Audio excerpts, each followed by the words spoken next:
وہ 500 روپے دے کے مولوی صاحب کو گھر میں بلا کر بچہ کیوں پڑھا رہے ہیں؟ آپ کو پتہ ہے اس کا کتنا نقصان ہے؟ آپ سمجھ رہے ہوں گے کہ آپ اپنی حفاظت کے اندر بچے کو گھر کے اندر ہی پڑھا رہے ہیں، آپ کی نظروں کے سامنے بچہ قرآن پڑھ رہا ہے، لیکن یاد رکھیں اس بچے کو ساری زندگی مسجد میں آنے کا رستہ نہیں پتہ چلے گا، ساری زندگی مسجد میں آنے کی عادت ہی نہیں پڑے گی۔ جو پڑھتے ہیں مسجد میں آ کے روزانہ وہاں پر ان کو نمازیں پڑھائی جا رہی ہیں، قرآن کی تلاوت کرائی جا رہی ہے، اگٹھے کھڑے ہو کے نماز میں صف میں کھڑے کر کے ان کو نمازیں پڑھاتے ہیں، جو قراء حضرات جو محنت کرتے ہیں، تو ان بچوں کو مسائل بھی سمجھ میں آتے ہیں اور مسجد میں آنے جانے کی روٹین بھی بنتی ہے۔ لیکن جنہوں نے گھر میں ہی بٹھا کر بچوں کو پڑھایا ہوتا ہے وہ بچے کچھ بھی نہیں سمجھتے، پھر بڑے ہو گئے انہیں انٹرنیٹ پہ ہی جا کے سرچ کرنا ہے، پھر کہنا ہے جو پتر ساڑا رفع یدین کرنا شروع ہو گیا، پتر ساڑا فلانے نے پیچھے ٹورنا شروع ہو گیا۔ اب مولوی صاحب کیا کریں بھائی؟ جب اس کی اصلاح کی ضرورت تھی، اس کو سکھانے کا وقت تھا، تب تو آپ نے سکھایا کوئی نہیں، تو ہن مولوی جنیاں مرضی تقریراں کر لونا، بچہ تھوڑا سیدھا ہو جائے گا۔ اس کو سیدھا کرنے کا جب وقت تھا تب اس کو سیدھا کرنا تھا۔ جب چھوٹی سی کومپل زمین سے نکلتی ہے، جب کوئی ٹہنی نکلتی ہے، کوئی درخت لگاتے ہو، پودا لگاتے ہو،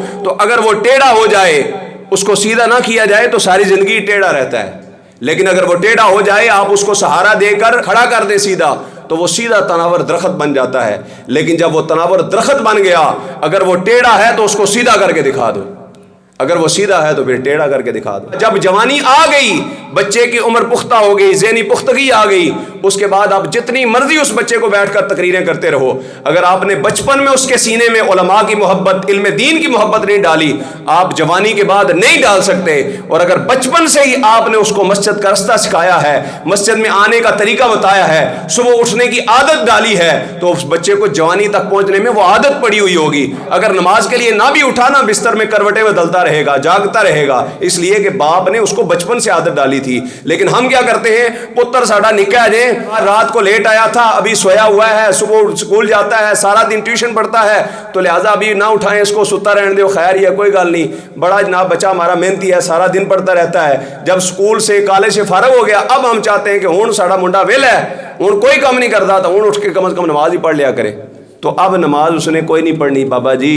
ہاں یہ دل کا دھوکہ ہے، ہاں یہ آپ اپنے آپ کو ڈگوسلے جتنے مرضی دیتے رہو، اس کو بٹھا کر جو بھی قاری صاحب آئیں، مولوی صاحب آئیں، ان کو بٹھا کر سمجھاتے رہو، قاری صاحب اینو ذرا نصیحت کرو، پتر اٹھدا نہیں سویرے نماز پڑھ لیا کرے، ایسے اللہ دے ولی نو بھی بلا کے لیاؤ نا کہ جس دی زبان تو گل نکلے کہ لوگ عمل کر لیندے ہون، اس دے سامنے بھی بٹھاؤ گے تو شاید پھر بھی اثر نہ ہوئے،